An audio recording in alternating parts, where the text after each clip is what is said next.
Brought to you by JMR Rentals, professional digital cinema and broadcast equipment rentals in Brooklyn, New York. JMRNY.com.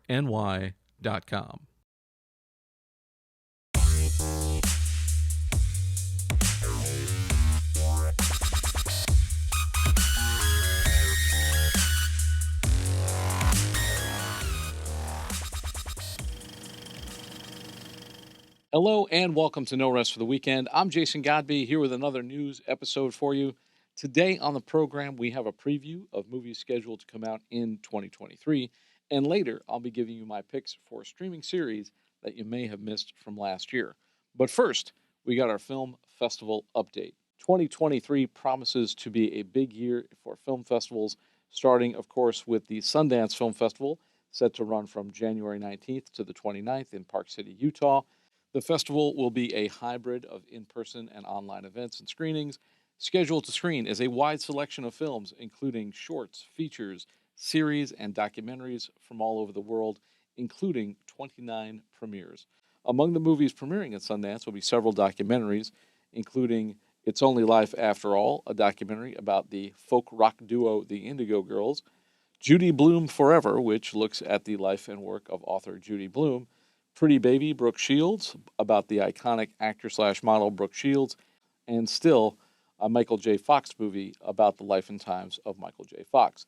For more information, the festival website is festival.sundance.org. Also running from the 20th to the 29th, also in Park City, Utah, is Slamdance, now in its 28th year. According to the festival website, the Slamdance Film Festival is a showcase for raw and innovative filmmaking that lives up to the mantra, by filmmakers, for filmmakers. Slamdance has created a track record for showcasing breakthrough artists. Filmmakers who presented their work at the festival are now among the biggest names in the entertainment industry. Alumni from the festival include Bong Joon-ho, Ryan Johnson, Ari Aster, Christopher Nolan, Gina Price Blythewood, and the Russo brothers. For more information on that festival, the festival website is slamdance.com/festival. Next up, we've got the Berlin International Film Festival running from February 16th to the 26th. That festival has been one of the premier international festivals for decades, currently in its 73rd year. According to the festival website, there will be a series of special screenings, including Tar. You can check out William Hammond's review of Tar on our episode recapping the New York Film Festival. Tar will also screen with The Fundraiser and Robert Schwenke's collaboration with John Malkovich, Seneca, on the creation of earthquakes. For more information, the festival's website is berlinale.de. Then running from March 10th to the 18th in Austin, Texas, we have South by Southwest. That program hasn't been announced yet as of the time of this taping, but we hope to have more updates for you. You can follow our website and, of course, the festival website, sxsw.com. Also in March, we've got the LA International Film Festival running from the 22nd to the 26th in Los Angeles, California. The festival will include both feature-length fiction films and documentaries showcasing breakout global talent. Their mission is to discover and showcase new filmmakers with fresh stories in independent cinema. Now, that festival's submissions just ended as of January 6th, so no selections have been posted yet. But for more information, the website is lafilmfestival.net. Looking internationally now, on the other side of the world, we've got the Hong Kong International Film Festival running from March 30th to April 10th. That festival has been running since 1976. It's Asia's oldest international film festival and has been a pioneer for introducing Hong Kong, Chinese language, and Asian cinema throughout the world. Each year, they screen over 200 titles from more than 50 countries, and it's one of Hong Kong's largest cultural events. For more information, the festival website is hkiff.org.hk. For you series creators out there, we've got the Indie Series Awards, which will be held at the Colony Theater in Burbank, California on April 12th. For more information on Indie Series Awards, their website is indieseriesawards.com. Also in April, we've got the Tonkawa Film Festival running from the 14th to the 15th in Tonkawa, Oklahoma. That festival made its debut in 2020 when we interviewed the festival's founder and friend of the show, James Oxford. James is a producer who started this festival to bring films to his hometown. To learn more about that fest, you can check out episode 709 of the program. We also hope to have James back on to give us an update. In the meantime, the festival website is takawafilmfestival.com. So that gets us up through April, and then in May, we've got the Cannes Film Festival, which really starts off the summer run of fests, so be sure to follow us here for more updates. Now turning to the films scheduled for release in 2023, this list comes to us from Time Magazine. First up, we've got Magic Mike's Last Dance. This is the third Magic Mike film starring Channing Tatum. I have not seen the other Magic Mike films. I was not aware that it was a saga. That's scheduled for release February 10th. On February 17th, we've got Ant-Man and the Wasp: Quantumania. This is the third Ant-Man film starring Paul Rudd, Evangeline Lilly, Michael Douglas, and Michelle Pfeiffer. At this point, Marvel has just created an entire industry unto itself. These films are really becoming intertwined with the Disney Plus series. According to the trailer, this film will feature the character of Kang, who first appeared in the Loki series. So you're probably going to have to watch Loki if you want to know who that is and what's going on. On March 3rd, we've got Creed 3. This is the third film in the Creed series, which was a spin-off of the Rocky saga. This stars and is directed by Michael B. Jordan and does not feature Sylvester Stallone, who hasn't really been quiet on his opinions on the matter. If you've been following the media late last year, Stallone was doing a lot of press for his current project, Tulsa King, where he expressed his feelings on the subject. On March 10th, we've got Scream 6. I don't even know what to say about the Scream series at this point. I've only seen the first one, and I thought it was good at the time. Not sure if it holds up. The original Scream came out in 1996, 27 years ago. This series is ready for its 10-year high school reunion at this point, proving Hollywood never lets a horror IP die. DC/Warner Brothers' first superhero offering of the year will be the sequel to Shazam, Shazam: Fury of the Gods. The first Shazam was cute. It was kind of a throwback. It was very fun. DC/Warner Brothers/Discovery was in the news quite a bit last year. Lots of restructuring was happening there. As part of the shakeup, this film was originally slated to be released last year, but got pushed back to March 17th. So you can ring in St. Paddy's Day with this one. Shazam: Fury of the Gods is directed by David F. Sandberg. He's an interesting guy, and he's got a great YouTube channel called Pony Smasher. He does a lot of behind-the-scenes videos there and has a bunch of cool horror shorts.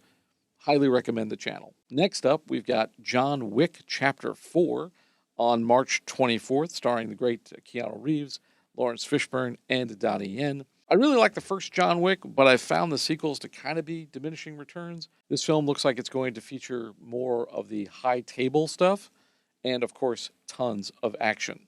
April 21st, we've got Evil Dead Rise, another in the Evil Dead saga.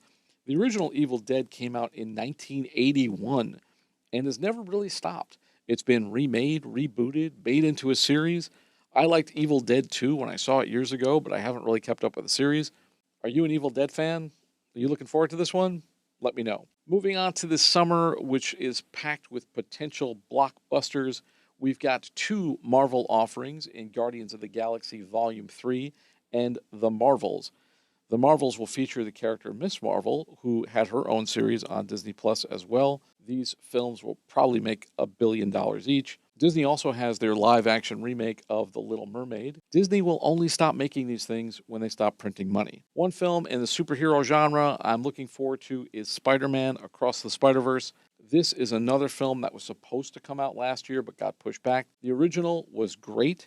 I think it's probably the best Spider-Man film, and I would consider it to be one of the best comic book films ever made. But can this new one top the original, or at least be as good? We shall see. Also this summer, we've got Transformers Rise of the Beasts. What can I say? It's another Transformers movie. They're just going to keep making these things. Then we've got Indiana Jones and the Dial of Destiny. Harrison Ford reprises his role as Indiana Jones. I think it's really interesting that this one got made. Do we need another Indiana Jones film? I know a lot of people were disappointed in Crystal Skull. I couldn't even watch that one. I think the series peaked back with Last Crusade. I love those films from when I was young, but I really don't have any desire to see an 80-year-old digitally de-aged Harrison Ford running around. Maybe I'm wrong, though. Maybe it'll be great. Are you excited for Old Man Indy? Let me know. Then we've got another entry into the Mission Impossible franchise, Mission Impossible Dead Reckoning Part 1. Now, these films are really interesting to me. They're based on a series from the 60s that no one really cared about when they made the first film back in the 90s. It's amazing how successful they've been. Tom Cruise has almost single-handedly made this one of the most successful action franchises around, and he's done it basically by risking his life doing all these crazy stunts. So I'm kind of curious to see what he might hang off of or jump off of next. It's also intriguing because of the Part 1 in the title. This is the first Mission Impossible to have a Part 1, so I predict there will be some sort of, pardon the pun, cliffhanger ending. All right, so that's the summer. Then in the fall, we've got an untitled Exorcist film. Again, horror IP is immortal in Hollywood. I can't even remember the last time there was an Exorcist movie. I think it was probably 20 years ago at this point. Then we've got another film I'm looking forward to, Dune Part 2. And that looks promising. Denis Villeneuve did a great job with the first Dune film. I'd like to see if he can stick the landing on this one. You can catch our review of Dune Part 1 on episode 1012 of the show, and Mary Beth Thewison's review is on the website. Then we've got two prequels, the Hunger Games Ballad of Songbirds and Snakes in November, and Wonka, a prequel to the Willy Wonka story in December. Then we've got the musical of The Color Purple, based on the Broadway show. Then for Christmas, we're getting the sequel to Aquaman, Aquaman and the Lost Kingdom, another DC film. The first one made a ton of money. Let's see if this one does as well. There's also speculation that we might get a Legally Blonde 3 this year. I guess this would be a legacy sequel since the first Legally Blonde came out in 2001, more than 20 years ago. Not sure what they're going to do with the franchise at this point, but if you're a Legally Blonde fan, you're in luck. I wanted to read this list because this is where we are right now. This is the state of cinema. It's a relentless list of sequels, prequels, and remakes and franchise films. How do you feel about this? One thing I can say is that we are part of this system as well. As audience members, we are paying for this stuff. And Hollywood will keep making these types of movies as long as we keep paying to go see them. Now, there are some other promising films coming out as well. Oppenheimer by Christopher Nolan, that's scheduled to come out on July 21st. And then Greta Gerwig has made a film of Barbie with Margot Robbie and Ryan Gosling. Now, I don't know how you make a Barbie movie, but she made Lady Bird and Little Women, and those are both good. So, let's see if she can pull off the hat trick. Of course, all these dates are subject to change, and I imagine some of these films may get carried over to next year. Moving on now to streaming series recommendations. There were so many shows released last year on streaming, and because there's so much content to wade through, I thought it might be a good idea to give you some of my recommendations because this is what I watch a lot of. These are in no particular order, so I'm going to go by network. Starting with Netflix. The Sandman was released on August 22nd on Netflix. Based on the legendary comic by Neil Gaiman, this was a series that had been in development forever. Several people had tried to make Sandman into a movie, but it never happened for one reason or another. The series finally came to Netflix, and I think this is probably the best form of these stories we're going to get. Because the series was so expensive to make, there was some doubt as to whether or not we'd get a season 2, but it has been confirmed that the show will continue. Definitely worth checking out season 1, and let's hope season 2 is as good. Next up, we got Wednesday, based on the Addams Family property. This popular series centers on the daughter of the Addams Family. I reviewed it for the blog. I called it Wednesday Addams Psychic Detective. It's like Nancy Drew meets Harry Potter. It's a lot of fun. Stranger Things Series 4. I think the 4th season of Stranger Things was stronger than the previous season. This season introduces some new characters and some new cool, scary adventures. Next season, they say it will be the final season. I'm definitely curious to see how this one ends. Then we got Umbrella Academy Season 3. The 3rd season of Umbrella Academy continues the story from the previous series. I like the comics that this is based on. I mentioned it on a previous episode of the show that I was looking forward to this one, and I think it was worth the wait. Next up on HBO Max, We've previously mentioned that there have been a lot of changes with WB/Discovery, and as a result, many of the shows have been removed from the channel. So check these out while you can. Continuing in the realm of comic book properties, Peacemaker. I thought it was really solid. John Cena reprises his role from The Suicide Squad. The show comes to us from James Gunn, who directed The Suicide Squad and the Guardians of the Galaxy films. This show has some solid laughs and a really strong ensemble. Definitely one to watch. Then we have Barry Season 3. If you haven't seen Barry, definitely check it out from the beginning. Bill Hader has created a great show that he stars in as the main character and directs as well. It's darkly funny. It's sometimes tragic.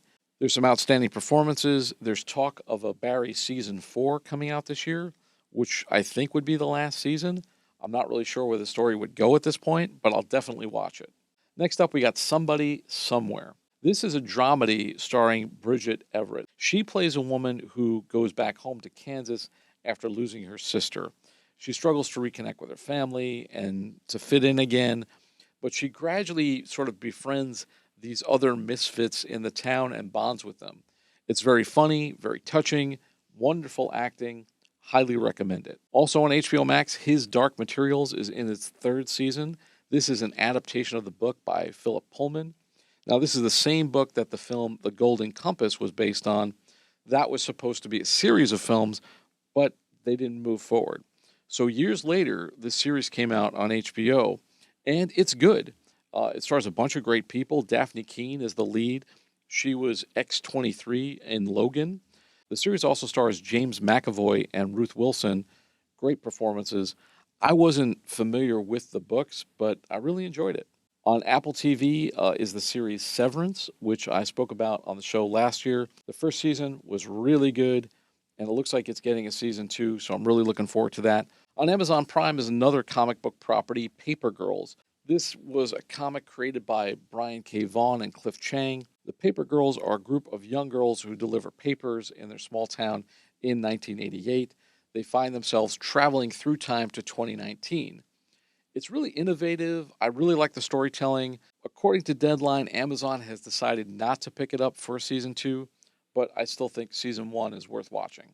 Also on Amazon is the sci-fi series The Peripheral, starring Chloe Grace Moretz. It's based on the novel by William Gibson. This one also involves time travel. Definitely get some Matrix vibes from it. Moretz turns in a really strong performance, and the ensemble is also very good. Will this get a season 2? There's speculation, but we don't know for sure. Moving on to Hulu. Now, there are 2 strong reasons to keep your Hulu subscription. Only Murders in the Building and The Bear. Only Murders stars Steve Martin, Martin Short, and Selena Gomez. It's a great murder mystery comedy. They've got some amazing guest stars on seasons 1 and 2, including Sting and Tina Fey. Steve Martin and Martin Short seem to be having their time of their lives in this one. Another reason to keep Hulu is The Bear. This is a new series starring Jeremy Allen White, who previously starred on Shameless. He plays an accomplished chef who comes back to Chicago and takes over his brother's restaurant after his brother passed away. The show has a really strong ensemble cast, and the kitchen scenes are so authentic you can practically smell them. It has a 100% rating on Rotten Tomatoes, so critics love it, and audiences seem to love it as well. Lastly, on Disney Plus, we've got what is possibly my favorite series of the year, Light and Magic, which is the story of Industrial Light and Magic, the company that created the special effects for some of the biggest films in history. Star Wars, Indiana Jones, The Abyss, E.T., Jurassic Park, the list goes on and on. There have been other documentaries about ILM, but this one is the most up-to-date and certainly the most comprehensive. The people who worked on these films created history. So if you're a behind-the-scenes, special features, movie-making nerd like me, you will love this one. And that's all the news we have for you today. Which film festivals are you going to attend this year? Which movies are you excited for coming up in 2023? Leave us a comment or tweet at us at BTR Productions and let us know. Thanks so much for taking this trip down the rabbit hole. For more of our content, including movie reviews, updates on film releases, and film festival coverage, our website is norestfortheweekendpodcast.com. You can subscribe on your favorite podcast app and on YouTube, youtube.com/getbehindtherabbit. I'd like to thank our sponsor, JMR Rentals. For Behind the Rabbit Productions, I'm Jason Godbey. Thanks for joining us. We'll see you next time.